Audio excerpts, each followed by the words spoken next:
আলহামদুলিল্লাহ, পরিবেশটা অন্তত শান্ত হয়ে গেছে। জান্নাতের নির্মল পরিবেশে যারা হাজির হলেন, জবান খুলে বলেন আলহামদুলিল্লাহ। আমরা একটা ঘন্টা যদি কোরআনের এই আয়াতটা বোঝার জন্য ব্যয় করতে পারি, যেভাবে ইবাদত করা লাগে, আপনি 500 রাকাত নফল নামাজের সওয়াব পাবেন ইনশাআল্লাহ। সূরা রুম থেকে মাত্র একটা আয়াত পড়েছি বাস্তবতার দিকে তাকিয়ে, যেহেতু একটার পর একটা গজব এখন আসতে আছে। গজব কেন আসে এবং আল্লাহ এই গজব দিয়ে কি জানাতে চায় আমাদেরকে, আমরা সেই বিষয়ের উপরে আলোচনা করব ইনশাআল্লাহ। সূরা রুমের 41 নম্বর আয়াতের উপরে।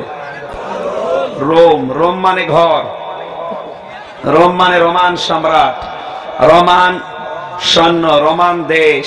রোম বলে একটা দেশ পৃথিবীতে আছে, ওই দেশের নামে আল্লাহ একটা সূরা কোরআনে দিয়েছেন। তার মাত্র একটা আয়াত পড়েছি, আয়াত সংখ্যা 41। আয়াত নাম্বার কত? আলোচনার বিষয় আল্লাহর গজব কেন আসে। জবান খুলে দিয়ে কোরআনের সোনালী আয়াত আগে পড়েন।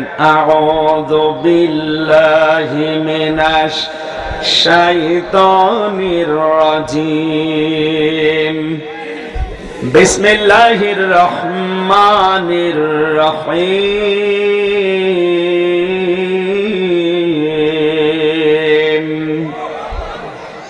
যাহারাল ফাসাদু ফিল বাররি ওয়াল বাহরি বিমা কাসাবাত আইদিন নাস,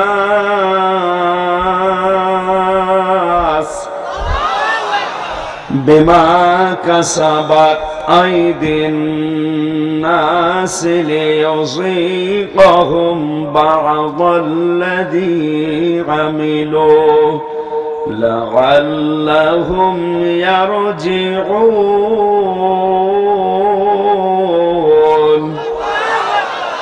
সাদাকতা ইয়া রাব্বানা। আল্লাহ পাক বলেন, জলে স্থলে আকাশে জমিনে যে বিপর্যয় তোমাদের উপরে নেমে আসে, আমি আল্লাহ এগুলো দিতে চাই না। এগুলো সব তোমাদের হাতের কামাই করা ফসল। মাঝে মাঝে আযাব গজব গুলো আমি কেন পাঠাই জানো? লিয়ুযীকাহুম বা'দাল্লাযী আমিলু, মানুষ যেন তাদের আমলের মজা স্বাদ পায়। লাআল্লাহুম ইয়ারজিউন, এবং তারা যেন আমি আল্লাহর বিধানের দিকে, আমি আল্লাহর দিকে ফিরে আসে। আয়াতের বাংলা অর্থ ছিল এইটা। আমরা এবার তাফসীরে যাব। আছেন তো? এখানে আছেন? খালি গন্ডগোল করার জন্য শুনতেছেন? ঠিক আছে। কোরআনে কারিমে আল্লাহ রাব্বুল আলামিন যে আয়াতগুলো দিয়েছেন, স্থান কাল পাত্র ভেদে সভ্যতার যত বিকাশ হবে, কোরআনে কারিম থেকে তত নতুন তথ্য মানুষ খুঁজে পাবে। পৃথিবীতে আমরা একটা কথা শুনি, জ্ঞান মুমিনের হারানো ধন। এই কথা শুনেছেন না? বলেন না কেন?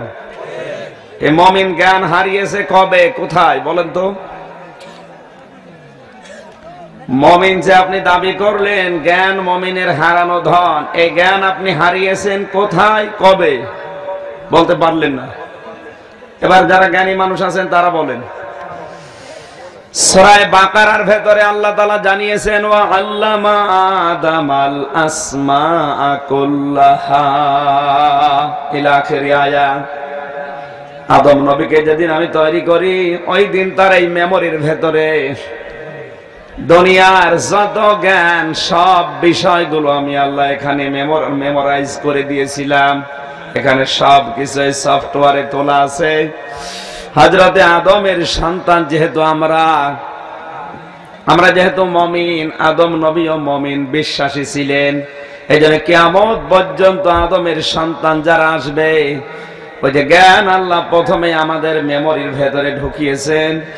দিন যত যাবে, সভ্যতার বিকাশ যত হবে, ওই জ্ঞানগুলো তত সুপ্ত জ্ঞান তত প্রকাশ পেতে থাকবে।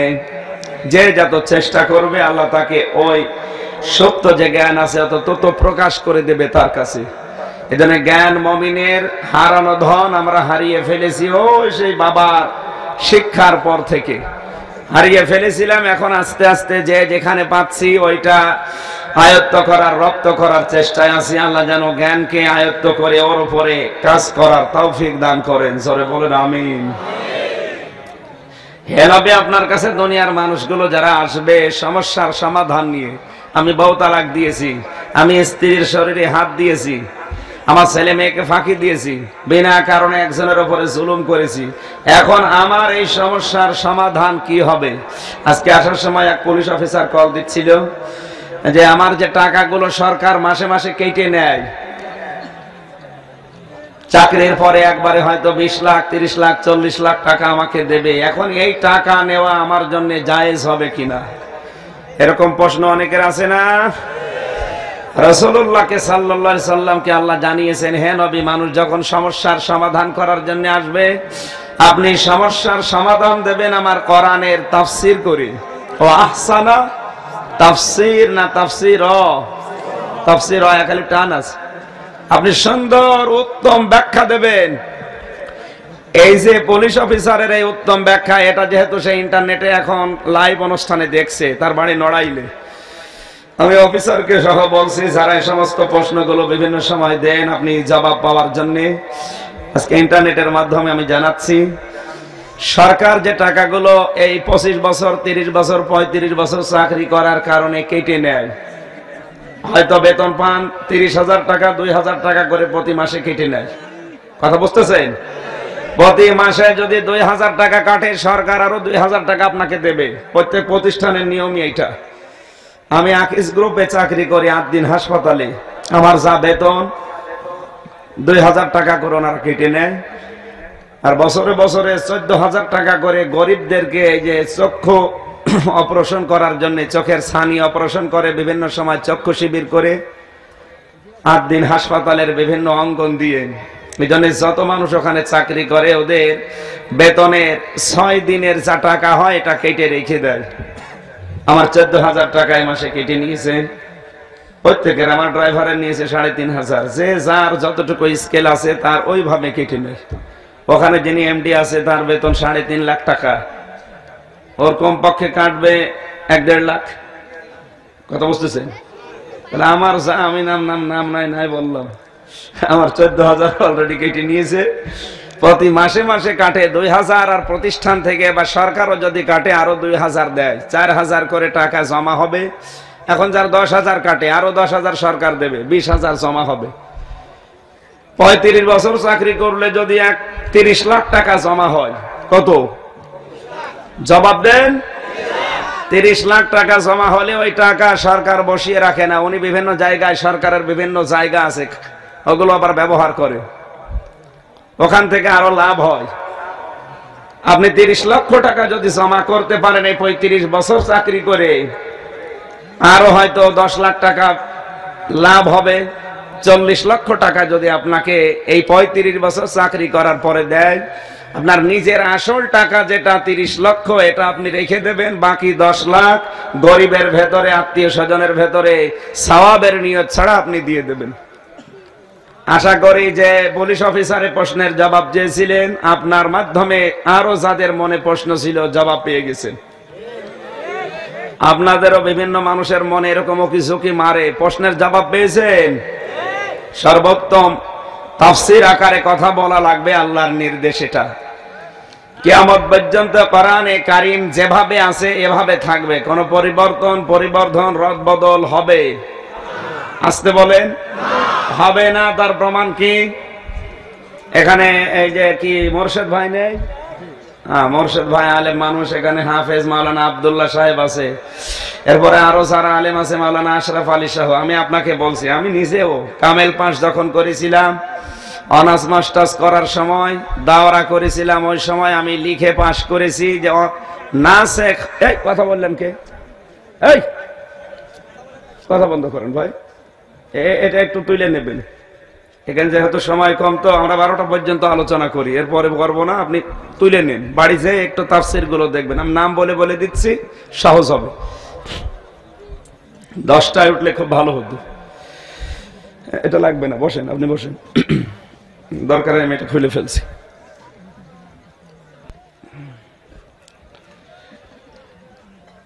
শুনতেছেন? খুব স্থিরভাবে শুনবেন। আপনি 2 ঘন্টা কথা শোনার দরকার নেই, 10 মিনিট শোনেন, মন দিয়ে শুনুন, যেন মনে রাখতে পারেন। মোবাইল যাদের আছে তুলে নেবেন ভালো করে, আর খাতা কলম থাকলে আমি আয়াতগুলো বলবো, পারা পৃষ্ঠা লাইন খালি টকবেন, বাড়ি যেয়ে মিলাবেন সময় পেলে। আপনার জ্ঞান অর্জন করার জন্য মন আরো উতলা হয়ে যাবে। আপনার নতুন জিনিস পান না, ওই মান ধাতা বলে কি হয়েছে দাদা বাবার কাহিনী, এই জন্য আপনার মনও ভরে না। আপনি দেখেন, আনন্দ লাগবে ইনশাআল্লাহ। কোরআনে কারিমের ভেতরে কোনো পরিবর্ধন নেই। এরপরেও আমরা অন্তত যারা বিভিন্ন সময় দাওরা পাশ করি, কামেল পাশ করি, অনার্স মাস্টার্স করি ইসলামী কোন সাবজেক্টের উপরে, তাদের লেখা লাগে যে নাসেখ মানসুখ বলে একটা অধ্যায় আছে, যেখানে অন্তত 15 অথবা 10 মার্ক থাকে। এটা পড়েছেন না? নাসেখ মানসুখ কোরআনে কারিমে আছে না নেই? নাসেখ মানসুখের আয়াত কয়টা? কি আলেম হয় এরা, আল্লাহ জানে, পড়ে নাকি? নাসেখ মানসুখের আয়াত আমরা প্রথম পেয়েছিলাম 46টা, এরপরে পেয়েছি 36টা, এরপরে 19টা, এরপরে 17টা, এখন যায় দাঁড়িয়েছে 4টা। যারা এখানে পুরাতন আলেম যদি থাকে, অন্তত 20 বছর 30 বছর আগে যারা কামেল পাশ করেছে, দাওরা পাশ করেছে, তারা ওই সময় পেয়েছে 46টা নাসেখ মানসুখের আয়াত। কোরআনে কারিমে এক আয়াত আল্লাহ নাজিল করার পরে ওটা বাদ দিয়ে আরেকটা দিয়েছে। আরজান ভাই ভালো করে খেয়াল করবেন, এই যে নাসেখ মানসুখ এটা পড়িয়ে আমরা লিখে নাম্বার পেয়ে পাশ করে আসলাম। কোরআনে কারিমে আল্লাহ যেগুলো দিয়েছেন, আমি প্রথম আয়াত বলছি, এরপরে দ্বিতীয় আয়াত আমি মিলাবো, দেখেন মেলে কিনা। যদি না মেলে বুঝবেন এর ভেতরে কোনো ঘাপলা আছে। বুঝতেছেন?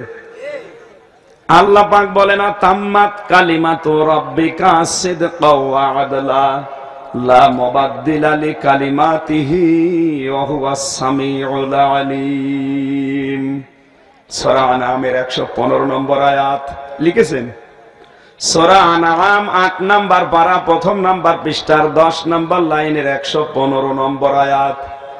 আল্লাহ পাক বলেন, হে নবী, আপনার রবের যে কালেমা, কালাম, তার মানে কোরআন শরীফ, এটা পরিপূর্ণ কি দিয়ে? সিদকাও ওয়া আদলা, 1 নম্বরে সত্য ন্যায় নীতি দিয়ে, 2 নম্বরে এর ভেতর ইনসাফ আছে। এ পর্যন্ত বুঝেছেন কিনা বলেন?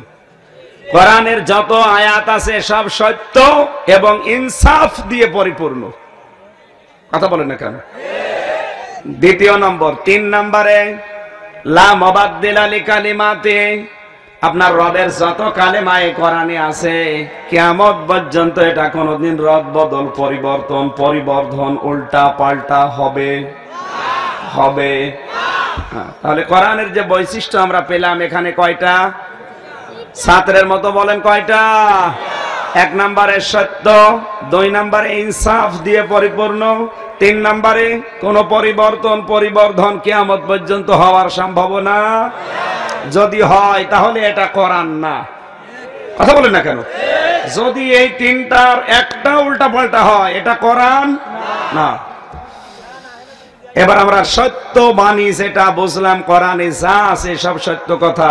এর প্রমাণ হচ্ছে দুনিয়ায় যত সত্য কথা আছে তার 1 নাম্বার সত্য কথা লা ইলাহা ইল্লাল্লাহ।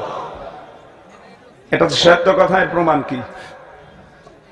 আজ বাংলাদেশ সহ বিশ্বের বিভিন্ন দেশে আমরা দেখতে পাচ্ছি ইবাদত গুলো মানুষ অনেকেই নিজের মন মতো বানিয়ে নিয়েছে। অধিকাংশ ইবাদত সব ভাগ করা, এমনকি এই দেশে এক এক পীরের ইবাদত এক এক রকম। 8 রশির যে জিকির চরমনার পীরের সাথে মেলে না, চরমনায় পীরের যে জিকির দেওয়ানবাগীর সাথে মেলে না, দেওয়ানবাগীর পীরের যে জিকির ওই মাইজ ভান্ডারের সাথে মেলে না। জিকির কিন্তু সবই করছে কার? বলেন। একজনের সাথে আরেকজনের যে মিল নেই, বুঝতে হবে এর ভেতরে কোনো ঝামেলা আছে। অথচ আদম নবী থেকে শুরু করে আমাদের নবী পর্যন্ত আপনি 1,24,000 বলেন আর 2,24,000 বলেন, যত নবী হোক প্রতিটি নবীর যে এক কথা ছিল লা ইলাহা ইল্লাল্লাহ, এর ভেতরে কোনো রদ বদল হয়েছে? রদ বদল হয়েছে কোনটাই? কেউ বলেছে আমি মুহাম্মদুর রাসূলুল্লাহ, কেউ বলেছে আমি ঈসা রুহুল্লাহ, কেউ বলেছে আমি ইব্রাহিম খলিলুল্লাহ, কেউ বলেছে আমি ইসমাইল জবিউল্লাহ, কেউ বলেছে আমি মুসা কালিমুল্লাহ। কথা বলে না কেন? পরিবর্তন হয়েছে তাদের নাম বিভিন্ন থাকার কারণে, কিন্তু প্রথম শব্দটা আদম নবী থেকে হযরতে মুহাম্মদুর রাসূলুল্লাহ পর্যন্ত সব এদের যে আল্লাহর এক কালেমা সব এক ছিল, কোন রদ বদল পরিবর্তন আমরা দেখলাম না। তার মানে এটা যে সত্য কথা দুনিয়া তৈরি হওয়ার পর থেকে এমনকি এখনো পর্যন্ত ঠিক আছে। কিন্তু আজ যারা এই কালেমাকে উল্টা পাল্টা করছেন বিভিন্ন দরবারের নাম দিয়ে, বুঝতে হবে আপনাদের ভেতরে সমস্যা আছে। আল্লাহর কালেমা এক নম্বরে সত্য সততা দিয়ে পরিপূর্ণ, দুই নম্বরে ইনসাফ দিয়ে। কি দিয়ে ভাগ করা হবে? দুই ভাগ করে দুইজনকে আমরা দিয়ে দেব। যেটা আসল মা সে বলছে নবী এ সন্তান আমার দরকার নেই, অন্তত যা যে চায় আপনি ওরে দিয়ে দেন, আমার ও বেঁচে থাকলে অন্তত আমি চোখে দেখলেও শান্তি পাবো। আর যে আসল মা না নকল, ও কিছু বলে না। সুলাইমান নবী ধরতে পারলেন যে ঠিক আছে, কোনটা আসল আমি বুঝতে পেরেছি। আসল মা যেটা সেটা বলছে সন্তানকে আপনি দুই টুকরা করবেন না। ইনসাফ মানে সমান্তরাল করা। আপনি ঢাকা হাইকোর্টের সামনে যেয়ে দেখবেন ওখানে একটা ইনসাফের প্রতীক দেওয়া আছে, ওই প্রতীকের নাম দাঁড়িপাল্লা। দাঁড়িপাল্লার যে পাল্লা আছে ওটা সমান্তরাল করা না একদিকে ঝোঁকানো? সমান সমান করা। সরকার বোঝাতে চায় বাংলাদেশের কোন জায়গায় যদি কোন জেলায় কোন থানায় ন্যায় বিচার না পাও, অন্তত হাইকোর্টে আসলে ন্যায় বিচার পাবা। আমরা তো ন্যায় বিচারই পাচ্ছি। দাঁড়িপাল্লা টাঙিয়ে রেখেছে আন্দাজি, ওটা যে টাঙিয়েছে যারা ও বাস্তবতা তো বোঝে না, বুঝলে তো হাইকোর্ট থাকে না।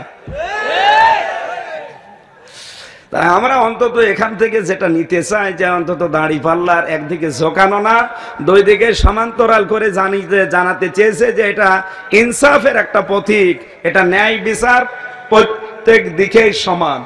দাঁড়িপাল্লার দিকে 5 কেজি দিলে এদিকে 5 কেজি দিলে দুইটাই সমান হবে। সুলাইমান নবী মাঝখান থেকে কেটে ভাগ করে, তার মানে নিষ্ফল থেকে অর্ধেক অংশ করে দিতে চেয়েছিলেন। পৃথিবীর যত নবী সবাই কায়েম করেছে ইনসাফ, তারা ভাগ করে দিত, তোমাকে অর্ধেক তোমাকে অর্ধেক। আর মুহাম্মদুর রাসূলুল্লাহকে আল্লাহ বলেছেন শুধু আপনি ইনসাফ কায়েম করলে হবে না, আপনাকে আদল কায়েম করা লাগবে। কারণ আপনাকে যে কোরআন আমি দিয়েছি সিদকান ওয়া আদলা, এটা পরিপূর্ণ এবং ইনসাফ দিয়ে ন্যায় বিচার দিয়ে মানদণ্ড দিয়ে, এর ভেতরে কেউ অন্তত সুচও চালাতে পারবে না। এই জন্য শুধুমাত্র যারা লা ইলাহা ইল্লাল্লাহ মুহাম্মাদুর রাসূলুল্লাহ পরের টুকু যদি কেউ বাদও দেয়, লা ইলাহা ইল্লাল্লাহ পরিপূর্ণ বলে আপনাকে আল্লাহর জিকির করা লাগবে।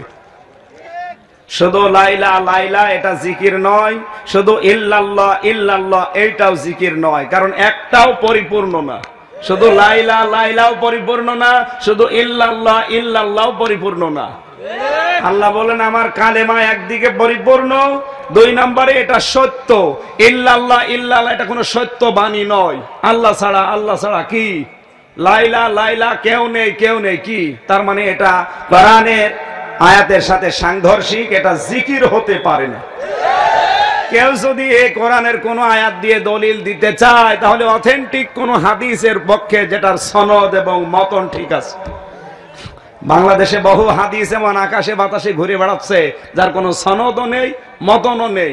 কোন মনীষীর কথা হয়তো ওটা হাদিস বলে চালিয়ে দিচ্ছে, আর এটা সূক্ষ্ম ষড়যন্ত্র করে কিছু ইহুদি আর খ্রিস্টান কলকাতা আলিয়া থেকে ঢাকা আলিয়ার মাদ্রাসা পর্যন্ত ৭৭ বছর একাধারে ওরা ২৬ জন খ্রিস্টান প্রিন্সিপাল দায়িত্ব পালন করেছিল।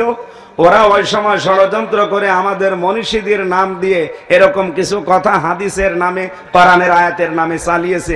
আমরা মনে করছি এগুলো আবু হানিফার কথা, এ অসুবিধা নেই। অত আবু হানিফা জীবনেও কোরআনের বিরুদ্ধে কোনো কথা বলতে পারে অন্তত আমার বিশ্বাস হয় না। ইমাম ফখরুদ্দিন রাজি রহমতুল্লাহ আলাইহি কোরআনের বিপক্ষে কোনো কথা বলতে পারে অন্তত আমার বিশ্বাস হয় না। আপনার বিশ্বাস হয়? অবশ্যই তাদের নাম করে অথবা তাদের পরিবারস্থ লোক সবাই তো আর একরকম না, তাদেরকে ভুলিয়ে ভালিয়ে টাকা পয়সা দিয়ে অথবা গোপনে তাদের অজান্তে এমন কিছু তাদের কিতাবে ষড়যন্ত্র করে লিখে রেখেছে যেগুলো আজ হাদিস বলে ইসলামের কথা বলে চালিয়ে আমাদেরকে বিভ্রান্ত করছে। তার ভেতরে এক নম্বরে ইল্লাল্লাহ। বিশ্বনবী কোনদিন তার 63 বছরের জীবনে লাইলা লাইলা বলে জিকির করেননি, ইল্লাল্লাহ ইল্লাল্লাহ বলে জিকির করেননি। সাহাবীদের পুরা জীবন আমি যতটুকুই পড়েছি আমি পাইনি, আপনি পেলেন কোথায়? এখন যদি বলেন না আমার মুরব্বী বলেছে, না আমার মুরব্বী আমি মানি না, আমি ইসলাম মানতে গিয়ে দেখতে চাই আল্লাহ কি বলেছে, রাসূল কি করেছে। আমি ইসলাম অন্তত মানতে গিয়ে এটা দেখতে পারি না যে আমার বাবা কি করেছে, আমার দাদা কি বলেছে। এক কথা বলেন না কেন? কারণ এ ধর্ম আমার বাবারও না, আমার দাদারও না, এ ধর্ম আল্লাহর। কথা বলেন ঠিক কিনা? এরপরে যদি কেউ কোরআনের কোন আয়াত দিয়ে দলিল দিতে চান, আপনি আগে দেখবেন কোরআনের তাফসীর খুলে ওই আয়াত আসলে ওই সম্পর্কে নাজিল হয়েছে কিনা। এটার সহজ উপায় হচ্ছে শানে নজুল দেখা। যে কোনো তাফসীর যদি কেউ বলে ওমাইয়াগফিরুজ যুনুবা ইল্লাল্লাহ, মাওলানা হাফিজুর রহমান ভাই আয়াত দিয়ে দলিল দিতে চায় যে ওমাইয়াগফিরুজ যুনুবা ইল্লাল্লাহ, আল্লাহ বাদে কোনো মাফ করার কেউ নেই, যে ইল্লাল্লাহ আছে এই কারণে ইল্লাল্লাহ জিকির জায়েজ। অথচ এইটা তো ইল্লাল্লাহ জিকিরের দলিল না, এটা আল্লাহ প্রশ্নবোধক একটা চিহ্ন দিয়েছেন। আপনাকে ইন্টারগেটিভ সেন্টেন্স এটা বুঝতে হবে, এই আয়াতের পরে কি শব্দ আছে। আল্লাহ বোঝাতে চাচ্ছে দুনিয়ার মানুষকে ওমাইয়াগফিরুজ যুনুবা ইল্লাল্লাহ, আমি আল্লাহ বাদে গুনাহ মাফ কেউ করতে পারে কি, শেষে প্রশ্নবোধক চিহ্ন। আল্লাহ প্রশ্ন দিচ্ছেন আর আপনি ওটা ইল্লাল্লাহ জিকিরের দলিল বানিয়ে দিলেন। এটা পাগলামি করেন। আপনি কিন্তু বোঝেন বা জানেন যে এটা ওই আয়াত না, যেহেতু আপনার পীর সাহেব করে, আপনার দল এটা চলায়, আপনি অন্ধভাবে করছেন, আপনি আগে জাহান্নামে যাবেন। কারণ যারা জানে না ওরা তো এক অপরাধ করছে, আর আপনি জানার পরেও যদি রাগ হয় বলেন যে এই কথাটা আপনার ঠিক হয়নি। এরপরে সূরা নমলের যে আয়াত দিয়ে দলিল দেওয়া হয়, কুল্লা ইয়ালামু মান ফিস সামাওয়াতি ওয়াল আরদিল গায়বা ইল্লাল্লাহ, হে নবী আপনি বলুন আসমান আর জমিনে আল্লাহ বাদে গায়েব কেউ জানে কি। শেষে প্রশ্নবোধক চিহ্ন। আল্লাহ প্রশ্ন দিচ্ছেন দুনিয়ার মানুষের কাছে, আর আপনি ওইটা ইল্লাল্লাহ বলে জিকির হিসাবে চালিয়ে দিচ্ছেন। আপনার মাথায় কি কিছু নেই? কি দিয়ে পাশ করলেন আপনি?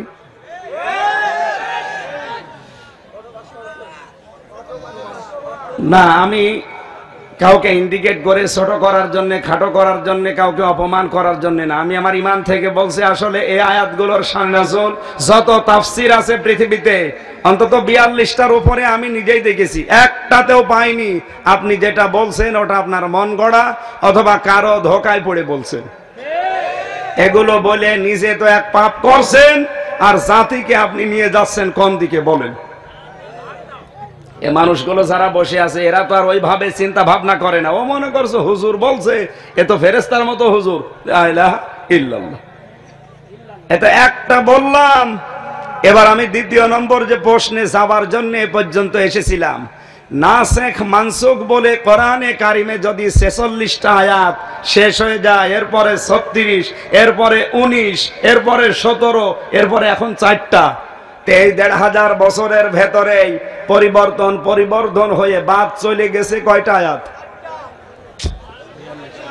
42টা।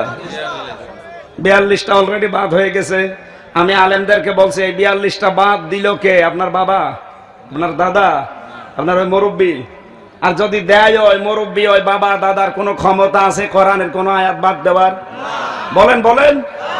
তাহলে যদি প্রশ্ন আসে সূরা বাকারার 106 নম্বর আয়াত, সূরা নাহলের 101 নম্বর আয়াত, এই দুইটা আয়াত তাহলে কি? আসলে এই আয়াত দুইটার শানে নজুল এবং প্রেক্ষাপট না পড়ে আন্দাজে এই নাসেখ মানসুখ শব্দটা আছে এই নিয়ে দলিল দিচ্ছেন, ওই যে ইল্লাল্লাহর মতো। মানাং সাখ মিন আয়াতিন আও নুনসিহা নাতি বিখাইরিম মিনহা আও মিসলিহা আলাম তা'লাম আন্নাল্লাহা আলা কুল্লি শাইইন কাদির। আব্দুল্লাহ সাহেব আপনাকে বলছি একটু খেয়াল করেন। সূরা বাকারার 106 নম্বর আয়াত। কত নম্বর আয়াত? 106 সূরা বাকারা। আল্লাহ রাব্বুল আলামিন বলেন, হে নবী, আমি যদি কোন আয়াত রদ বদল করি, পরিবর্ধন করি পূর্বের কোন আয়াত, পূর্বের আয়াত মানে কোরআনের আগে যে সমস্ত কিতাব ছিল, আসমানি কিতাব, ওইগুলো আল্লাহর পাঠানো, তাওরাত, জাব্বুর, ইনজিল এবং ওই যে 100টা সহিফা, ওগুলো কার? বলেন বলেন। আমি যদি ওইগুলোর কোন কিতাবের আয়াত পরিবর্তন করে আপনাকে কিছু দিতে চাই, হয় ওর চাইতে সুন্দরতা দেব, অথবা ওর অনুরূপ আরো ভালোতা আপনাকে দেব।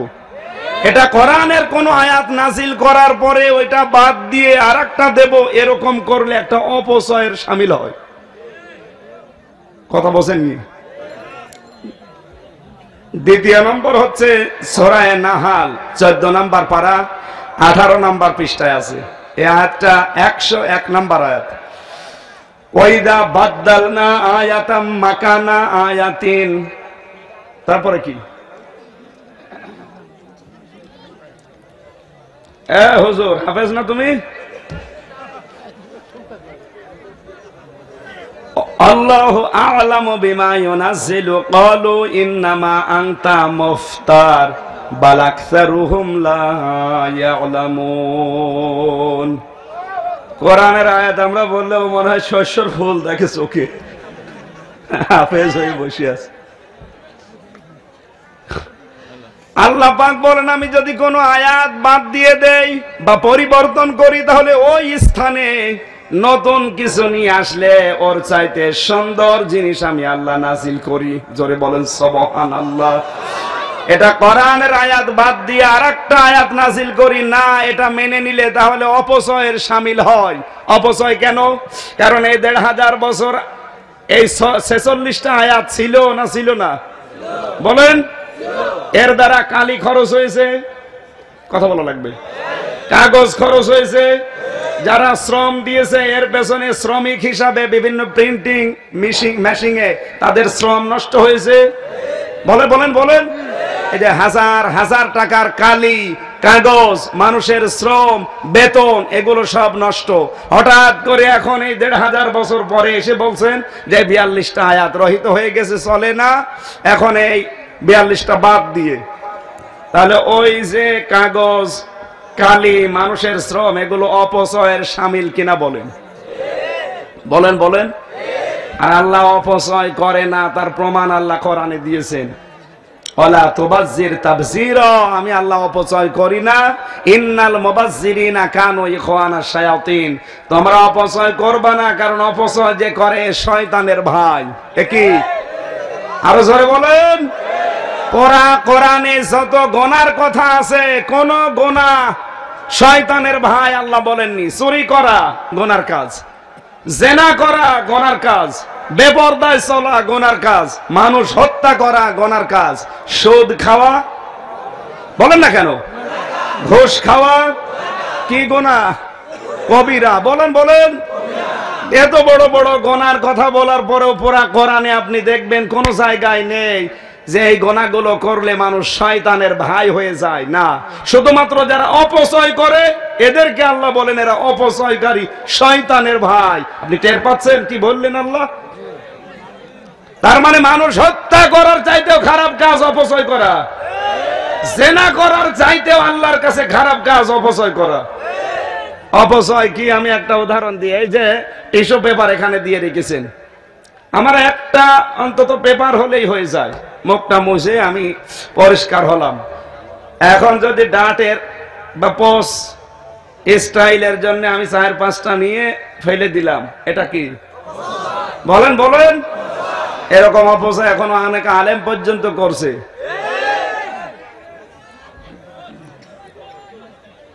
আল্লাহ নিজে যেটা ওয়াজ করলেন, ওলা তুবাজ্জির তাবযীরা, অপচয় করা যাবে না, তাহলে আল্লাহ নিজে অপচয় করলেন কেন? ওই যে 42টা আয়াত আপনি এখন বাদ দিয়ে মাত্র 4টা রাখলেন, তো ওই আয়াতগুলো আল্লাহর নাজিল করার দরকার ছিল কি? কারণ তার তো আগে পরে এবং কি হবে সামনে সব তার জানা আছে।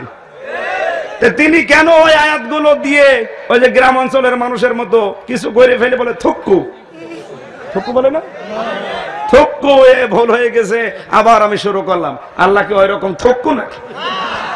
তার মানে নাসেখ মানসুখ যেটা এটা ভুয়া জিনিস, এটা আল্লাহর উপর একটা তহমত দেওয়ার মতো লাইন তৈরি করে দিয়েছে ওরা। দ্বিতীয় নম্বরে, এদিকে তাকান, দ্বিতীয়, একটু কষ্ট করেন, দেখেন সামনে যাবো ইনশাল্লাহ। দ্বিতীয় নম্বরে, মানুষকে আল্লাহ যেটা বলেন সেটা উনি আগে নিজে বলে না কেন? কোন আদেশ দেওয়ার আগে আমাদের মতো না যে বলেই গেলাম অথচ আমার ভেতরে ওই আমল নেই, না, আল্লাহ যেটা বলেন ওইটা আগে নিজে বলেন। বলেন উনি যে করেন তার প্রমাণ কি? আমাদের শরীরের ভেতরে রক্তের দ্বারা একটা পানি তৈরি হয়, রস তৈরি হয়, তার নাম পিত্ত রস। কি? পিত্তথলি দিয়ে ওই রস এসে আপনার খাবার যেখানে থাকে ওই জায়গায় ফোঁটা ফোঁটা আকারে পড়ে। আপনি কম্পিউটারের ভেতরে শরীরটা লাগিয়ে দেবেন, মানব দেহটা দেখবেন ওই রসগুলো তৈরি হচ্ছে রক্ত দিয়ে। কি দিয়ে? আর রক্ত তৈরি হয় খাবার দিয়ে। কি দিয়ে? খাবার তৈরি হয় মাটি থেকে। এই মাটি থেকে খাবার তৈরি হয়ে ওইটা মানুষ খাবার পরে রক্ত হয়। রক্ত ওগুলো রিফাইন করে আমার আল্লাহ ওগুলো বানায় পিত্ত রস। যতক্ষণ আপনার পেটে খাবার থাকে ততক্ষণ এক ফোঁটা ফোঁটা হয়ে পড়ে, তখন খাবার হজম হয়। যখন খাবার আপনার পেটে থাকে না তখন হঠাৎই ওইটা অটোমেটিক মেশিং এর মতো আল্লাহ বন্ধ করে দেয়, কারণ ওটা দামি জিনিস, খুব দামি জিনিস। আমরা খাবারের পর হজম হওয়ার জন্য অনেকে দই খায়, অনেকে স্প্রিট খায়, অনেকে পেপসি, কোকো কোলা। এই কথা বলছে না কেন? এগুলোর চাইতে গুরুত্বপূর্ণ ভূমিকা পালন করে ওই পিত্ত রস। এটা যেহেতু দামি জিনিস শরীরের জন্য, এটা বেকার বেকার যদি পড়ে তাহলে তো অপচয় হয়ে যাবে। এজন্য যতক্ষণ বান্দার পেটে খাবার থাকে ততক্ষণ ওটা পড়ে, যতক্ষণ খাবার থাকে না অটোমেটিক মেশিং এর মতো আল্লাহ বন্ধ করে দেয়। আল্লাহ বোঝাতে চায়, বান্দা আমি অপচয় করি না, আমি এটা করি না শুধু না, আমি আগে আমল করলাম, তোদেরকে বানিয়ে এটা আমি দেখালাম যে আমি অপচয় করি না। এরপরও যদি কেউ অপচয় করে ওকে আমি শয়তানের ভাই বলে আখ্যা দিলাম। জোরে বলেন নাউজুবিল্লাহ। আমি যেটা বোঝাতে চাই এখনো ক্লিয়ার হয়েছেন কিনা বলেন?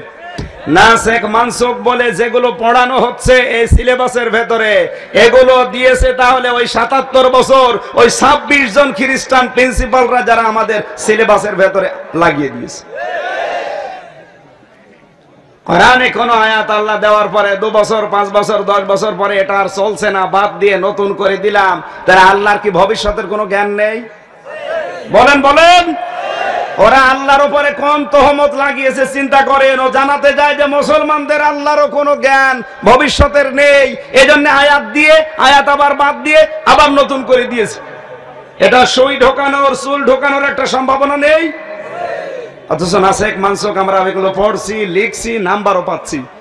আমি আশা করছি যাদের মাথায় মগজ আছে, মোটা মোটা মাথা যাদের, চিন্তা ভাবনা করেন, এই সূক্ষ্ম ষড়যন্ত্রগুলো আপনি এখনো ধরতে পারেননি। আমার প্রায় ৩৬টা অলরেডি ধরা হয়ে গেছে, তাওবা নিয়ে, জিকির নিয়ে, এরপরে নাসেখ মানসুখ নিয়ে, এরকম ৩৬টা আমি পেয়েছি। আর যাদের মাথায় এই মুর্শিদ ভাইয়ের মতো এরকম মোটা মোটা মাথা, এ চিন্তা করলে আরো বেশি পাবে, কিন্তু ছোট মাথা তো।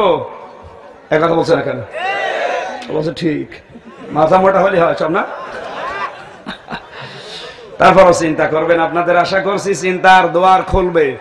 এই ষড়যন্ত্রগুলো যদি আমরা এখনো ধরতে পারতাম, মুসলমানদের এই কোরআন নিয়ে এবং সিলেবাস নিয়ে যে ষড়যন্ত্র আজ বাংলাদেশে চলছে এটা অলরেডি বন্ধ হয়ে যেত।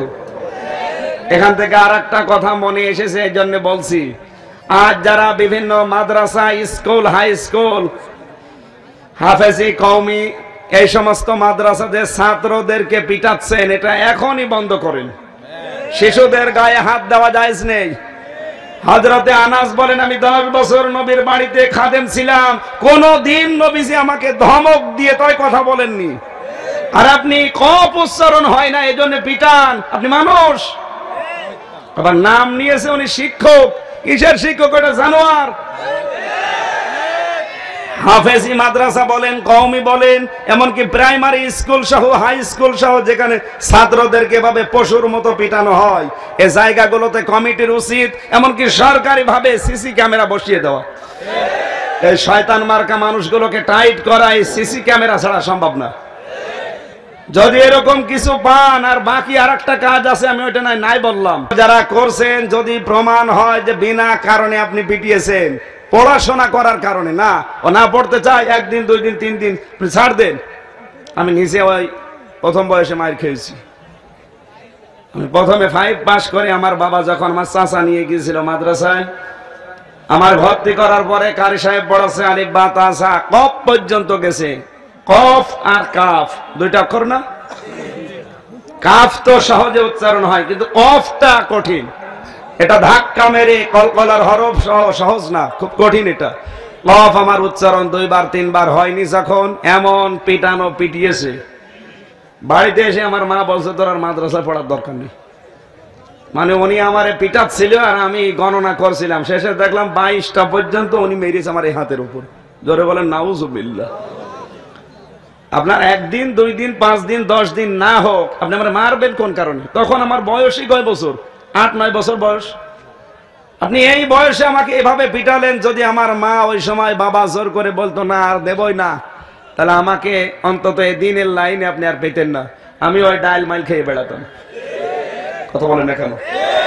শুধু এরকম না, হাজারো হায়ার এডুকেটেড যারা, বিশেষ করে ডিসি, এসপি, টিওনো, অনেক ওসি, অনেক বড় বড় ব্যবসায়ী যারা, শিল্পপতি, আমার আকিস গ্রুপের যারা দায়িত্বে আছে বড় বড়, এই মানুষগুলো, এমনকি ডিআইজি, অনেক ডিআইজি পর্যন্ত আমি খোঁজ রাখি, তারা ছেলে মেয়েদেরকে কোরআন শিখাতে চায়। শুধু এই 3-4 দিন ইন্টারনেটে যা দেখছে মাদ্রাসায় যেভাবে পিটানো হয়, এই দৃশ্য দেখে অনেকে সিদ্ধান্ত পাল্টিয়েছে যে না, অন্তত ছেলে মেয়েরে আর পড়াবো না।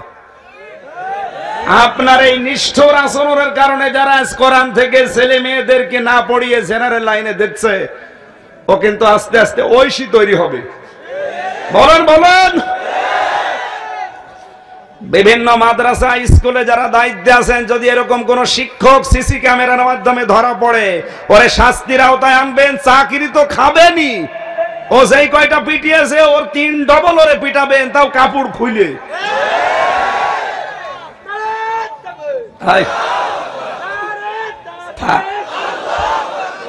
আলহামদুলিল্লাহ, আমি অন্তত একটা বিষয় ক্লিয়ার করতে পারলাম। আমার চিন্তা ভাবনায় ভুল হতে পারে, যাদের আরো ভাবুক চিন্তা আছে তারা চিন্তা গবেষণা করেন।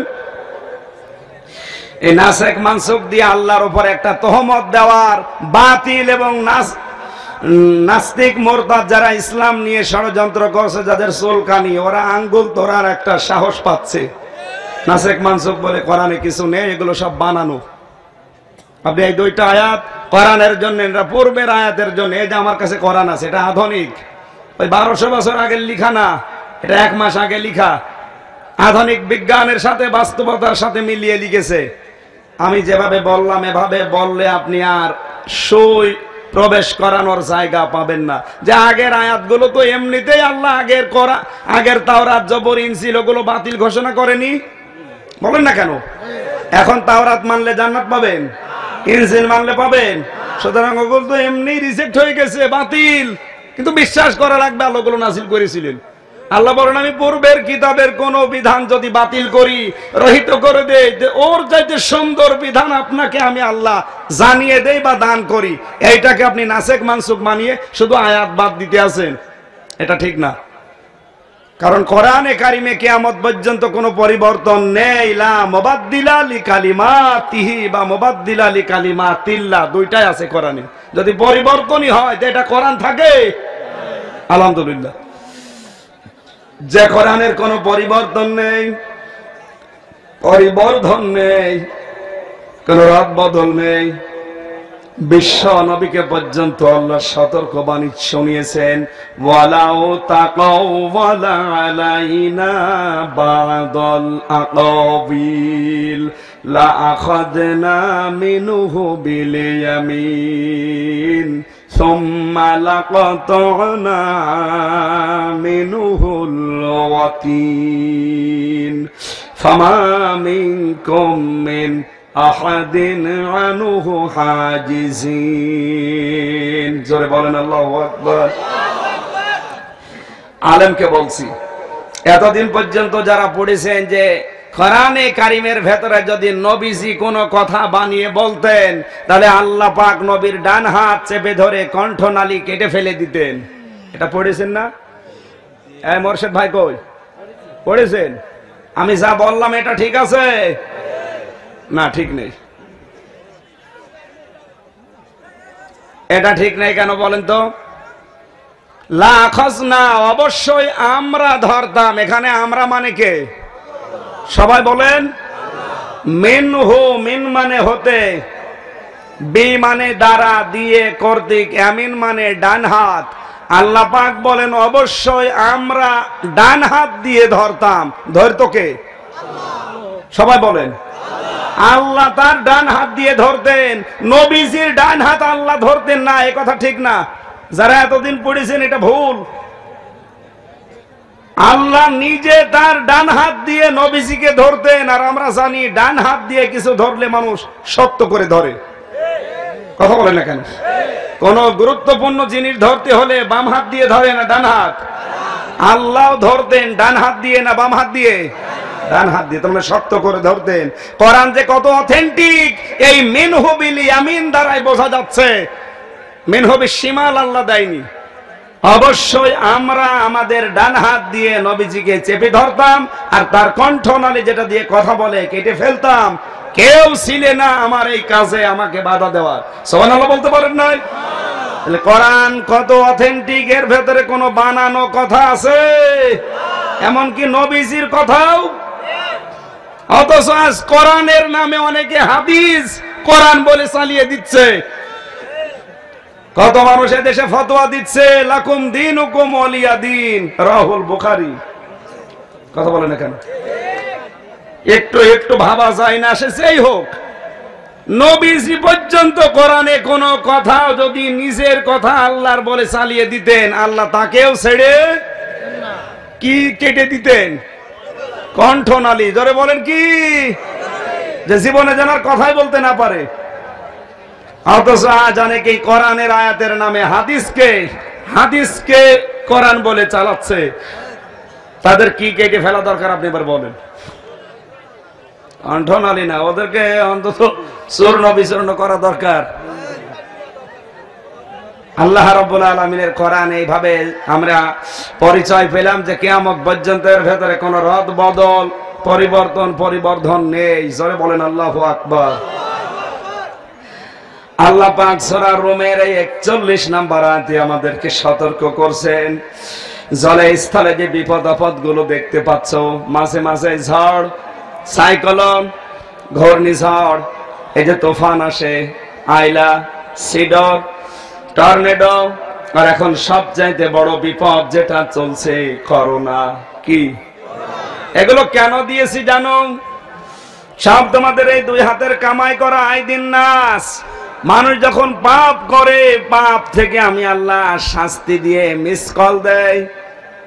তাদেরকে আমি আল্লাহ মাঝে মাঝে হলুদ কার্ড দেখাই। সর্বশেষ আমি চাই তারা যেন লাআল্লাহুম ইয়ারজিউন, আমি আল্লাহর দিকে ফিরে আসে। জোরে বলেন সুবহানাল্লাহ। সর্বশেষ মানুষকে পরিবর্তন করার জন্য আল্লাহ যে মহামারী আকারে যেটা দিয়েছেন তার নাম আমরা শুনছি, দেখতে পাচ্ছি। চোখে না দেখা একটা ভাইরাস করোনা। চীন দেশ থেকে যদি এটা আবিষ্কৃত, আজ বাংলাদেশ সহ বিশ্বের ভাবুক চিন্তাশীল মানুষগুলো, বিশেষ করে ইসলাম নিয়ে যারা ভাবে, তারা জানিয়েছে করোনার ভেতরে 3টা নির্দেশ আল্লাহর আছে। কয়কার? ক রয়কার র, দন্তন্ময়কার না, তার মানে কয়কার দিয়ে কোরআন পড়ো, রয়কার দিয়ে রোজা রাখো, আর দন্তন্ময়কারে নামাজ পড়ো। কোরআন পড়বা, নামাজ পড়বা, রোজা রাখবা, মহান আল্লাহ এই করোনা থেকে তোমাদেরকে বাঁচাবেন। জোরে বলেন সুবহানাল্লাহ। বিজ্ঞানের তথ্য হচ্ছে করোনা থেকে বাঁচতে হলে বেশি বেশি করে আপনাকে হাত, মুখ, পাও, নাক, চোখ এগুলো ধৌত করা লাগবে। নামাজ পড়তে হলে আমরা জানি আর কিছু করা লাগে না লাগে? ওযু করা লাগে। বলেন না কেন? ফাগসিলু বুজুহাকুম ওয়া আইদিয়াকুম ইলাল মারাফিকি আমসাহু বিরুসিকুম। আমি বাইরের একটা দেশের কথা বলছি, মালদ্বীপে এয়ারপোর্টে নামার পরে দেখি পানির কোনো সিস্টেম নেই। মানে হাত মুখ ধোয়া লাগবে এরকম কোনো সিস্টেম নেই, ওযু করতে হবে সেরকম কোনো সিস্টেম নেই। আরো বললে রাগ করে। ওই দিন আমার মনে হচ্ছিল আল্লাহ যদি ওযু করার কোনো ব্যবস্থা করে দিত। তার কিছুদিন পর থেকে আরম্ভ হয়েছে করোনা, তার মানে রোগের মহা ঔষধের নাম পানি দেখলে আপনাকে ধৌত করা লাগবে। এখন মালদ্বীপ সহ বিশ্বের বিভিন্ন দেশে পানি দিয়ে ধৌত করার একটা সিস্টেমই চালু করে দিয়েছে। কথা বলেন ঠিক কিনা? এখানে নামাজ পড়তে হলে যেমন ওযু করা লাগে, ওযু শর্ত, আর ওযু করতে হলে 4টা জায়গা কমপক্ষে ধৌত করাই লাগবে। কয়টা? মুখমণ্ডল, যেগুলো দিয়ে যার প্রবেশ করতে পারে। 5 ওয়াক্ত নামাজের আগে অন্তত কেউ যদি ওযু করতে পারে, আর ঘুমানোর আগে যদি কেউ ওযু করে ঘুমাতে পারে, এই রোগ থেকে আল্লাহ তাকে বাঁচাবে। রোজা রাখলে মানুষের পাকস্থলী ভালো থাকে, তার হজম শক্তি বৃদ্ধি পায়, গ্যাসের, আলসারের এগুলোর সমস্যা যাদের আছে, রোজার দ্বারা আমার আল্লাহ তাকে আস্তে আস্তে সুস্থ করেন। কোরআনে কারীমকে আল্লাহ জানিয়েছেন মহা ঔষধ। মানব দেহে যত রোগ আছে, পরিবারে সমাজে যত রোগ আছে, রোগগুলো মুক্ত করার জন্য আল্লাহ কোরআন পাঠিয়েছেন। অনুনাজ্জিলু মিনাল কুরআনি মা হুয়া শিফাউ ওয়া রাহমাতুল লিল মুমিনিন ওয়া লা ইয়াজিদুজ জালিমিনা ইল্লা খাসারা। জোরে বলেন আল্লাহু আকবার। আল্লাহ পাক সূরা বনী ইসরাইলের 82 নম্বর আয়াতে বলেন, এ কোরআন নাযিল করার ধারাবাহিকতায় এমন এমন বিধান আমি দিয়েছি যেটা মুমিনদের জন্য রোগ মুক্তির কারণ হবে, আর জালেমদের জন্য শুধুমাত্র ক্ষতি বৃদ্ধি করতেই থাকবে। এজন্য জালেমদের জন্য কোনো ভালো কথা করা নেই। বলেন বলেন। আজ বিভিন্ন জেলাতে যাওয়ার পরে যারা কানের কাছে মুখ নিয়ে বলেন, হুজুর আমার বিরুদ্ধে যেন বলবেন না। আপনার বিরুদ্ধে তো আমি বলি না, কারণ আপনি যে কাজ করেন আপনার পক্ষে বলার মতো কোনো আয়াত কোরআনে নেই। আপনার বউ চলে বেপরদায়, ওই রকম কোন আয়াত কোরআনে আছে? বলেন। আমি বেপরদার কথা বললে আপনার বিপক্ষে যাবে, পক্ষে যাবে না। আপনি মানুষকে বিনা কারণে ধরিয়ে দিয়েছেন। এখন যদি বলেন আমার বিপক্ষে যেন না যায়, তা আমি এরকম আয়াত পাবো কোথায়? বললে আপনার বিরুদ্ধে যাবে। যেমন সূরা নিসার 112 নম্বর আয়াত, অমাই ইয়াকসিব খাতিয়াতান আও ইসমান সুম্মা ইয়ারমি বিহি বারিয়ান ফাকাদ ইহতামালা বুহতানা ওয়া ইসমান মুবিনা। আল্লাহ পাক বলেন, দুনিয়াতে নিজে অন্যায় করার পরে অন্যায়টা যখন সংগঠিত হয়ে যায়, একজন ভালো মানুষের মাথার উপরে যারা চাপিয়ে নিজে ভালো সাজে, এই মানুষগুলো প্রকাশ্য পাপের বোঝা মাথায় করে ঘুরে বেড়াচ্ছে। আমার মনে হয় এই অপরাধটা যদি আজ দেখা যেত বাংলাদেশে, এই পাবনা জেলায়, কুষ্টিয়া, রাজবাড়ী, কত মানুষকে আমরা দেখতে পেতাম যে পাপের বোঝা বহন করে ঘুরে বেড়াচ্ছে। না এলাকায় সব নেই, নিজে অন্যায় করে, অন্যায়টা হয়ে যায় একটা ভালো মানুষের মাথার উপরে চাপিয়ে নিজে ভালো সাজে। আল্লাহর ভাষায় এগুলো প্রকাশ্য পাপের বোঝা মাথায় নিয়ে ঘুরছে। কে বলছেন বলেন তো? এই গনার বোঝা কাদের পিঠের উপরে, মাথার উপরে আছে? দেখি হাত তোলেন। এলাকায় এসব মনে হয় চলে না। হ্যাঁ, সাবধান হওয়া লাগবে। আপনার পক্ষে কোনো আয়াত আমি পাচ্ছি না, বললে আপনার বিপক্ষে যাচ্ছে। আপনি ঘুষ খান, আপনি সুদ খান, আপনি জেনা করেন, নিজের বউ বাদ দিয়ে অন্যের বউর সাথে আপনি পরকিয়া চালাচ্ছেন, তা আপনার পক্ষে আমি আয়াত পাবো কোথায়? এক কথা বলেন না কেন? এজন্য ক দিয়ে কোরআন পড়ো। কোরআনে কারিম যদি পড়ো, বোঝো, আমল করো, কোরআনে কারিম দিয়ে তোমার কাছে করোনা আসা অন্তত সম্ভব না। কোরআনের কোন নিয়ম নীতি বিধান নেই যে করোনা তোমার ধরবে না, ধরবে কারে? দ্বিতীয় নম্বরে রোজা রাখো, যেটা সুস্থ থাকার হাতিয়ার। সামনে আসতেছে, শুধু ফরজ রোজা না, সম্ভব হলে নফল রোজাও রাখার চেষ্টা করবেন যদি পারেন। 3 নম্বরে দন্ত নয়াকারে নামাজ আদায় করো, সুস্থ থাকা যাবে, এমনকি করোনা থেকে আল্লাহ বাঁচিয়ে দেবে। জোরে বলেন সুবহানাল্লাহ। সূরা আনকাবুত 40 নম্বর আয়াতে আল্লাহ এই গজবগুলো মাঝে মাঝে দেন এবং কাদেরকে কোন অপরাধের জন্য শাস্তি দেবেন কোরআনে কারিমে আল্লাহ জানিয়েছেন, ফাকুল্লান আখাযনা বিযামবিহি ফামিনহুম মান আরসালনা আলাইহি হাসিবা ওয়া মিনহুম মান আখাযাতুহুস সাইহাতু ওয়া মিনহুম মান খাসাফনা বিহিল আরদা ওয়া মিনহুম মান আগরাকনা ওয়া মা কানা আল্লাহু লিয়াযলিমাহুম ওয়ালাকিন কানু আনফুসাহুম ইয়াযলিমুন। জোরে বলেন আল্লাহু আকবার। আল্লাহ রাব্বুল আলামিন জানিয়েছেন, হে নবী, আমি প্রত্যেককেই তাদের অপরাধের কারণে পাকড়াও করেছি, ধরেছি, তাদের এই পাপের শাস্তি দেওয়ার জন্য। কাউকে মাঝে মাঝে প্রচন্ড প্রস্তর বৃষ্টি নাজিল করে দুনিয়া থেকে বিদায় দিয়েছি, ঝড় দিয়েছি, বৃষ্টির ঝড়, পাথরের ঝড়। এরপরে কাউকে আমি আল্লাহ প্রচন্ড বাতাস দিয়ে দুনিয়া থেকে বিদায় দিয়েছি, উল্টিয়ে দিয়েছি। কাউকে আমি জমিনটা পুরা উল্টিয়ে তাদের মাথার উপরে ডেড সি বানিয়ে দিয়েছি, মৃত সাগর। কাউকে আমি সাগরের ভেতরে, পানির ভেতরে চবিয়ে মেরেছি, ডুবিয়ে মেরেছি। আমি আল্লাহ কারো উপরে জুলুম করি না, বরং মানুষেরা নিজেরাই নিজেদের উপরে জুলুম করে। আমরা এর আগে আয়াত থেকে প্রথমেই পেয়েছিলাম, ফামিনহুম মান আরসালনা আলাইহি হাসিবা, কারো উপরে আল্লাহ প্রস্তর সহ প্রচন্ড ঝঞ্ঝা বা বৃষ্টি, বিশাল আকারে বাতাস পাঠিয়েছিলেন। তার 1 নম্বরে নাম পেয়েছি হযরতে শুআয়ব আলাইহিস সালামের।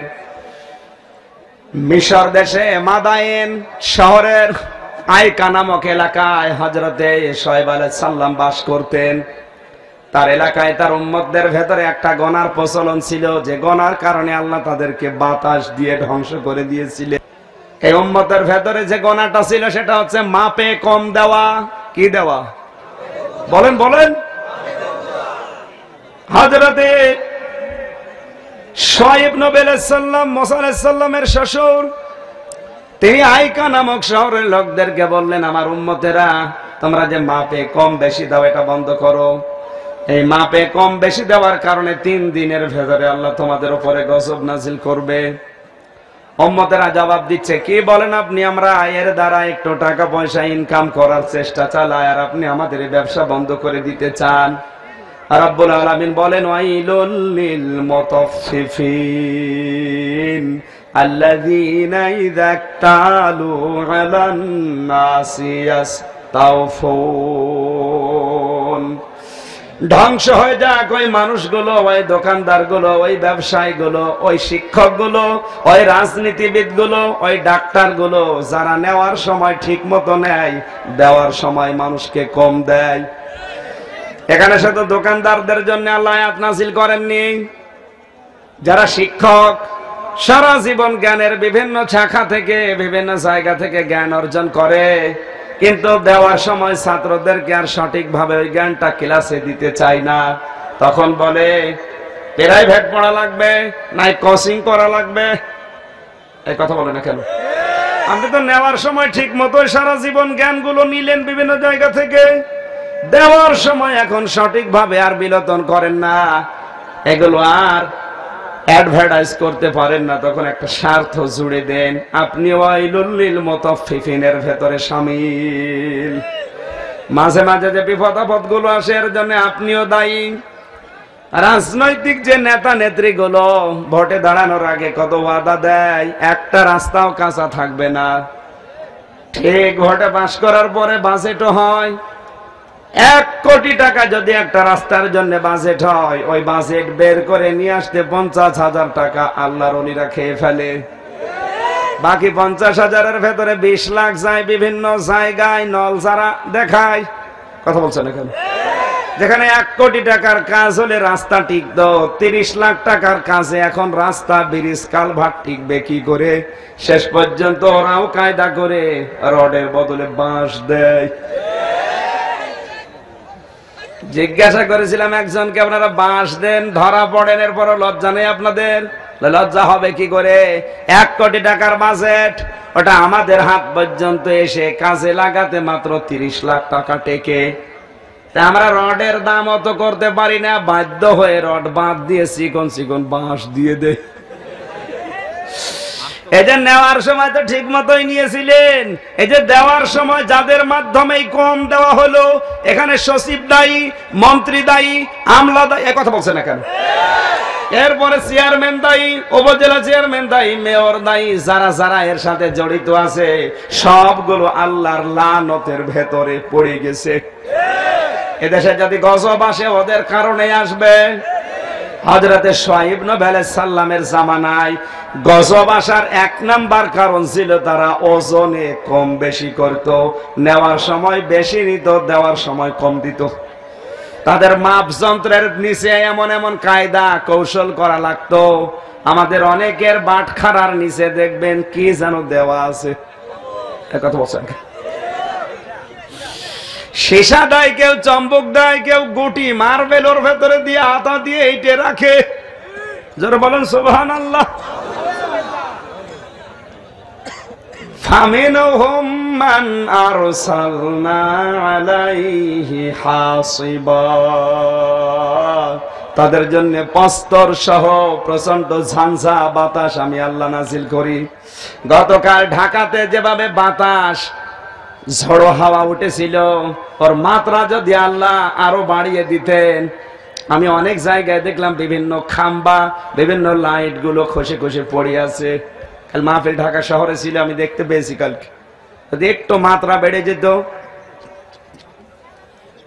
এই গজব গুলো আল্লাহ নাজিল করছে এই দেশে যারা নেওয়ার সময় বেশি নেয়, দেওয়ার সময় কম দেয়, ওজনে কম বেশি করলে আল্লাহ এই গজব নাজিল করে। দ্বিতীয় নম্বরে কাউকে আমি আল্লাহ ওমিনহুম মান আখাযাতহু সাইহা, তাদেরকে সাইহাতুন মানে প্রচন্ড আকারে তাদের উপরে বৃষ্টি দিয়ে আমি আল্লাহ তাদেরকে বিদায় করে দিয়েছি, ধ্বংস করেছি। হযরতে শুআয়ব আলাইহিস সালামের জামানার পরে সালেহ আলাইহিস সালামের জামানায় আল্লাহ গজব নাজিল করেছিলেন। হযরতে সালের জামানায় যে গজব আল্লাহ দিয়েছিলেন, কারণ ছিল তারা আল্লাহর যে উষ্ঠি নিদর্শন, এই নিদর্শনকে তারা হত্যা করে ফেলেছিল। এখন হয়তো উষ্ঠি নেই, মুহাম্মদুর রাসূলুল্লাহ সর্বশ্রেষ্ঠ নিদর্শন হচ্ছে কোরআনে কারীম। কথা বলা লাগবে। আল্লাহ পাক বলেন আমার নবীর এই শ্রেষ্ঠ মুজিজা 3000-এর ভেতরে অন্যতম। সালেহ নবী আলাইহিস সালামের জামানায় যারা আল্লাহর নিদর্শনকে, আল্লাহর আয়াতকে, আল্লাহর এই ওষ্ঠীকে মেরে ফেলে গজবে পড়েছিল, এখনো যারা মুহাম্মদুর রাসূলুল্লাহর শ্রেষ্ঠ মুজিজা কোরআনের বিরুদ্ধে অবস্থান নিয়ে কোরআনকে পাল্টানোর চেষ্টা চালাতে আছেন, তাদের জন্য আল্লাহ কিন্তু এরকম গজব এখনো দিতে পারে। চীন দেশের চাইনারা এই বৌদ্ধ জাতি চেয়েছিল আল্লাহর কোরআনের একটা আয়াত ওরা পাল্টিয়ে দেবে, পর্দার আয়াত। মেয়েদেরকে পর্দা হিজাব পরার বিধান দিয়েছে কে? ওরা বলছে আমরা এটা রাখবো না। আল্লাহ বলছে রাখবো না মানে তোদেরকে আমি রাখবো না। তোরা মেয়েদেরকে পর্দা ছাড়া বের করতে চাস, আমি আল্লাহ তোদের মুখ দেখতে চাই না। আগেকার জামানায় সন্তান যারা সন্তানের প্রতি নারাজ হয়ে যায়, তারা সর্বশেষ সিদ্ধান্ত নেয় ছেলেকে তেজ্য পুত্র করে দিত। কথা বলে না কেন? এমনকি বাবা যদি কোন সন্তানের উপরে রেগে যায়, সর্বশেষ বলে তোর মতো সন্তান আমার আর দরকার নেই, তোর মুখ যেন আমি অন্তত আর না দেখি। কথা বলে কিনা? আল্লাহ পাক মনে হয় আমাদের উপরে ঠিক ওভাবে অভিভাবকের মতো, আমাদের গার্জিয়ানের মতো, উনি আমাদের মালিক। এই কারণে আমাদেরকেও বলছে তোদের অপরাধ যেভাবে বেড়ে গেছে, আমার আয়াত পর্যন্ত তোরা হাত দিয়েছিস, আমি হিসাব দিলাম ঢাকার জন্য, আর তোরা আমার আয়াতকে পরিবর্তন করে হাফ প্যান্ট পরে মেয়েরা বেড়া পরে বাইরে বের হয়, এমন এমন ব্যবস্থা করে দিয়েছি, শুধুমাত্র হাফ প্যান্ট না, পুরা শরীর এখন ঢাকার ব্যবস্থা নারী এবং পুরুষ উভয়ের। বিমানে গেলে আপনি দেখবেন বিমান বাড়ার অবস্থা কি, মনে হচ্ছে যে ও অন্য জাতির লোক। আমি মাঝে মাঝে বিমানে আসার সময় দেখি বাইরের দেশ থেকে যারা আসে, এসে যদি ঢাকাতে নেমে সিলেটে যায় অথবা ওখান থেকে কক্সবাজারে বেড়াতে যাচ্ছে, চাইনা যদি হয়, পাশের সিটে যদি কারো সিট পড়ে, এখন তার খাবার দেয় না, শুধু পানি দেয়। বিমানবালা পানি দিয়ে গেলে বলা হয়, ওই দাঁড়া, তো চেহারা দেখে মনে হচ্ছে তুই চাইনিজ, মুখ খুলবি না। তুই যদি মুখ খুলিস তোর পাশের সিটে আমি বসবো না, দরকার হয় বিমানের হ্যান্ডেল ধরে দাঁড়িয়ে যাবো।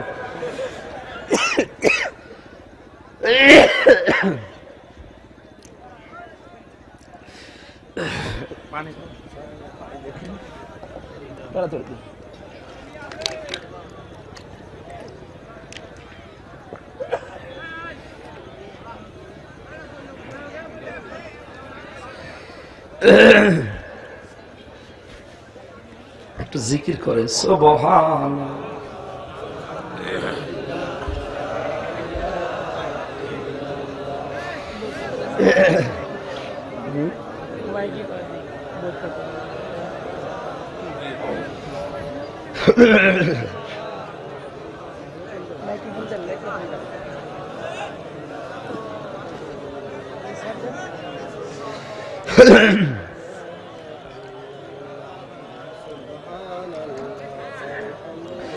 সুবহানাল্লাহ আলহামদুলিল্লাহ লা ইলাহা ইল্লাল্লাহ সুবহানাল্লাহ। সম্মানিত ভাইরা, আমি কণ্ঠের কারণে এবং মাইকের কারণে যে অবস্থা, রাত এখন 12:15 বাজে, চারিদিক থেকে তাকিয়ে পুরাটা হয়তো শেষ হবে না। আমি যতক্ষণ পারি চেষ্টা চালাবো। আর আমার লিখিত মেয়েদের উপরে বই আছে, তাদের অবাধ্য স্ত্রী আছে, মেয়ে আছে, বোন আছে, ভাবি আছে, তাদের জন্য অন্তত বইটা নিয়ে যাবেন। গাড়িতে আছে, কালো গাড়ি দেখবেন, পাজারো গাড়ি, কালো আকিস গ্রুপের লেখা আছে, আদ্দিন হাসপাতাল, ওই গাড়ি থেকে নিয়ে যাবেন। 5টা বই আছে লিখিত, মেয়েদের জন্য একটা আছে, ওইটা অবশ্যই নিয়ে যাবেন। নামাজেরটাও আছে মেয়েদের জন্য। 6 জন আদর্শ নারীর জীবনের উপরে লিখেছি, 112 পৃষ্ঠা শুধু মেয়েদের উপর। আমার বিশ্বাস যদি পুরাটা মেয়েরা পড়তে পারে, অনেক অবাধ্য মেয়ে বাধ্য হওয়া সম্ভব। আমি কোরআনের দিকে তাকিয়ে লিখেছি, অনেক দলিল দেওয়া আছে, যাওয়ার সময় নিয়েছি। আমরা আযাবগুলো কোন কোন পাপের কোন শাস্তি আল্লাহ দুনিয়ায় পাঠায় বলছিলাম। শুআয়ব আলাইহিস সালামের জামানায় ওজন কম বেশি করার কারণে আল্লাহ শাস্তি পাঠিয়েছিলেন। সালেহ আলাইহিস সালামের জামানায় আল্লাহর নিদর্শনকে যারা প্রত্যাখ্যান করেছে, ধ্বংস করার চেষ্টা চালিয়েছে, তাদের উপরে আল্লাহ গজব দিয়েছিলেন। তাদের শরীরের বিভিন্ন আকার আকৃতি, কারো হলুদ বর্ণ, লাল বর্ণ, শেষ পর্যন্ত কালো কৃষ্ণ বানিয়ে দুনিয়া থেকে বিকট আওয়াজ দিয়ে, এই সাইহাতুন মানে বিকট আওয়াজ। এরপরে কাউকে আমার আল্লাহ দুনিয়া একেবারে উল্টিয়ে দিয়েছেন, যেমন লূত নবী আলাইহিস সালামের জামানায় ওরা পুরুষে পুরুষে জেনা করত। আজ বিভিন্ন জায়গায় লাওয়াতাত আরম্ভ হয়েছে। এদের কারণে এই দুনিয়াকে আল্লাহ উল্টিয়ে দিতেও দ্বিধাবোধ করবেন না। ডেড সি নামে একটা সাগর এখনো পর্যন্ত দুনিয়ায় আছে, শুধু এই লাওয়াতাত পুরুষে পুরুষে জেনা করার কারণে আল্লাহ এটা বানিয়েছে। এরপরে ফেরাউনকে আল্লাহ ডুবিয়ে মেরেছিল, যারা ক্ষমতা পাওয়ার পরে জনগণের উপরে অত্যাচার করে। আজ যেগুলো হচ্ছে পৃথিবী সহ বাংলাদেশে, না জানি কখন আবার ফেরাউনের ওই গজব চলে আসে কিনা। এরকম প্রায় এখানে 27টা আযাব এবং আযাবের কারণগুলো আল্লাহ দিয়েছেন। আমার কণ্ঠের দিকে তাকিয়ে, মাইকের দিকে তাকিয়ে আমি শেষ একেবারে ঝামেলা মার্কা মাইক নিয়েছি, শেষ করে দিচ্ছে। আমিন। বারাকাল্লাহু লানা ওয়া লাকুম ফিল কোরআনিল আযীম। মেয়েদের জন্য আলাদা কিছু বলতে পারলাম না, বইটা নিয়ে যাবেন, কাজে লাগবে ইনশাআল্লাহ। আল্লাহুম্মা আমিন। রব্বানা আতিনা ফিদ দুনিয়া হাসানা ওয়া ফিল আখিরাতি হাসানা ওয়া কিনা আযাবান নার ওয়া আদখিলনাল জান্নাতা মা'আল আবরার। আল্লাহ তাআলা তোমার বান্দা বান্দীরা বহু দূর দূরান্ত থেকে বড় আশা করে এসেছিল কোরআন শোনার জন্য। যারা এত পাগল ছিল এদেরকে তুমি ওমরের মতো বানিয়ে দাও। সওয়াবগুলো আমাদের নবীজির রওজায় পৌঁছাও। যার যে মনের কামনা বাসনা আছে আমাদের জায়েজ আশাগুলো পূর্ণ করে দাও। এই মিডিয়া কি আশ্চর্য, মোনাজাত চলছে আর আপনারা বসেন। এই কারণে তো আপনাদের আসতে মানা করি, কোনো গুরুত্ব নেই এদের। বসেন। মোনাজাতের আগে কোন ক্যামেরা যদি আগামী কোনো মাহফিলে খোলেন ওটা ভেঙে ফেলবেন। মোনাজাতটা না ধরে এখনই খোলা আরম্ভ করেছে। আর মোনাজাত হচ্ছে আল্লাহর কাছে, আপনি দাঁড়িয়েছেন কোন কারণে? বসেন, মাথা নিচে করেন, পাপের কথাগুলো স্মরণ করেন, জীবনের অপরাধ স্মরণ করে আল্লাহর কাছে তোলেন। রব্বানা যালামনা আনফুসানা ওয়া ইল্লাম তাগফির লানা ওয়া তারহামনা লানাকুনান্না মিনাল খাসিরিন। আল্লাহ তাআলা কোরআনের ইজ্জতে আমাদের জীবনের অপরাধগুলো নেকি বানিয়ে দাও। যত কষ্ট স্বীকার করে তোমার বান্দা বান্দিরা এই ধোলা বালির ভেতরে বসে আছে, এই ধোলা বালিগুলোকে জাহান্নামের আগুনের সাথে তুমি একত্র করো না। এ মাহফিলের আয়োজন করতে গিয়ে যারা শ্রম দিল এদের শ্রম গুলো কবুল করে নাও। যে যে নিয়ত নিয়ে টাকা পয়সা দিয়েছে এগুলো মঞ্জুর করো। আমার আকরামুজ্জামান বাচ্চা ভাই বহু কষ্ট স্বীকার করেছে অনুষ্ঠানের জন্য, তার কষ্টকে দিনের জন্য মঞ্জুর করো। আলহাজ আরজান আলী ভাই, আব্দুল ওহাব ভাই সহ নাম না জানা যত মানুষ এই আয়োজনের জন্য শ্রম দিয়েছে, বিশেষ করে আলহাজ আবু সাইদ খান আমাদের চেয়ারম্যান, আল্লাহ তাআলা মাওলানা আশরাফ আলী ফারুকী, মুর্শিদ আলম ভাই, হাফেজ আব্দুল্লাহ, মাওলানা আবু নাসের, জনাব দেলাওয়ার হোসেন, বিশেষ করে যার সহযোগিতায় নাজিমউদ্দিন পরামানিক সহ সভাপতি হাফিজুর রহমান সরদার সহ যত যুবকেরা মন প্রাণ দিয়ে চেষ্টা চালাচ্ছে মাহফিলের জন্য। এই মানুষগুলোকে যে মা পেটে নিয়েছে মায়ের পেট খাদিজার মতো বানিয়ে দাও। আমাদের গুনার কারণে শাস্তিগুলো তুমি পাঠাও। আমরা জানলাম আজকে যতগুলো শাস্তি এবং তার পাঠানোর কারণ আমরা একটা একটা করে বলেছি, এগুলো থেকে তুমি আমাদের বাঁচাও। করোনার মহাপ্রাদুর্ভাব থেকে আমাদের রক্ষা করো রব্বুল আলামিন।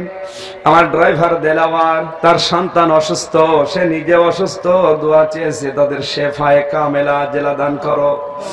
হাফেজ আবু সাইদ সহ কত আলেম ওলামা এখানে বসে আছে, আলেমদেরকে আলেমদের মতো কবুল করে নাও। সম্মানিত মা বোনেরা, এদের পর্দায় থাকার তৌফিক দাও। আলাদা করে বলতে পারলাম না, বইটা যেন তারা পুরা পড়তে পারে সেই তৌফিক তাদেরকে দান করো। আগামীতে এই মাহফিলটা কোরআনের প্রচারের জন্য আরো বড় করে কবুল করে নাও। আমার কণ্ঠে মারাত্মক ব্যথা, আমার শরীরটা যে অবস্থা তুমি দেখতে পাচ্ছ। দায়িত্ব দিয়েছে আমার মাথার উপরে, মেহেরবানি করে দায়িত্ব পালন করার জন্য যে যোগ্যতা, যে সুস্থতা দরকার, আমি ভিক্ষা চাই। তাহাজ্জুদের সময় মুসাফির অবস্থায় হাত তুলেছি, আমরা অনেকে মুসাফির আছি, তুমি আমাদেরকে মাফ করে কবুল করে নাও। আমার কণ্ঠটা আবার ফিরিয়ে দাও, আমার শরীরটা সুস্থ রাখো। আল্লাহ তাআলা কোরআনের হক কথাগুলো সহজ সরল ভাষায় বলার তৌফিক দাও। লক্ষ লক্ষ মানুষের এই ধুলাবালির ভেতরে বসে আছে। আল্লাহ তাআলা, আমার তো বিশ্বাস এই মানুষগুলোকে তুমি জাহান্নামে দিতে পারো না। এদের দেওয়ার মতো কমিটির হাতে আমার হাতে কিছুই নেই। তোমার কাছে আমরা মুসাফির অবস্থায় মোনাজাত করে দিলাম, এদেরকে একেবারে খালি হাতে ফেরত দিও না। আমাদের সকলেরই জীবনের স্বপ্ন এ বাংলাদেশ যেন কোরআন দিয়ে চলে, এটা যেন চর্ম চোখে আমরা দেখতে পারি, সেই পরিবেশ তুমি ফিরিয়ে দাও রব্বুল আলামিন। বাংলাদেশ বাবা চালিয়েছে, দাদা চালিয়েছে, চাচা চালিয়েছে, ভাবি চালিয়েছে, খালা চালিয়েছে, আল্লাহ তাআলা আপা চালিয়েছে, আমরা দেখেছি কেমন লাগে। শুধু দেখতে বাকি আছে কোরআন দিয়ে চললে কেমন লাগে। মুসাফিরের দোয়া তোমার নবী জানিয়েছে, ফেরত দাও না। সত্যি মন থেকে বলছি, আল্লাহ কোরআন দিয়ে চললে কেমন দেখা যায় এরকম একটা পরিবেশ তৈরি করে দাও। বারাকাল্লাহু লানা ওয়া লাকুম ফিল কোরআনিল আযীম। লাইট দিয়ে, মাইক দিয়ে, সামিয়ানা দিয়ে, বিশেষ করে স্যাটেলাইট দিয়ে যারা কোরআনের শ্রীবৃদ্ধি করেছে, কোরআন প্রচার করার জন্য, প্রসার করার জন্য যে মিডিয়াগুলো কাজ করছে, ইখলাসের সাথে এই মিডিয়াগুলোকে কবুল করে নাও। কবরে কত মানুষ অসহায় হয়ে শুয়ে আছে, কেউ তাদের কথা মনে করে না। আল্লাহ তাআলা, আমরা দোয়া করছি আমাদের আত্মীয় স্বজন গুলো যারা কবরে, এই শহর এলাকায় ঘুমিয়ে আছে, ওদের কবর জান্নাত বানিয়ে দাও। আলহামদুলিল্লাহি রাব্বিল আলামিন। যখন এই মরণ আসবে একবার হলেও যেন পড়ি লা ইলাহা ইল্লাল্লাহু মুহাম্মাদুর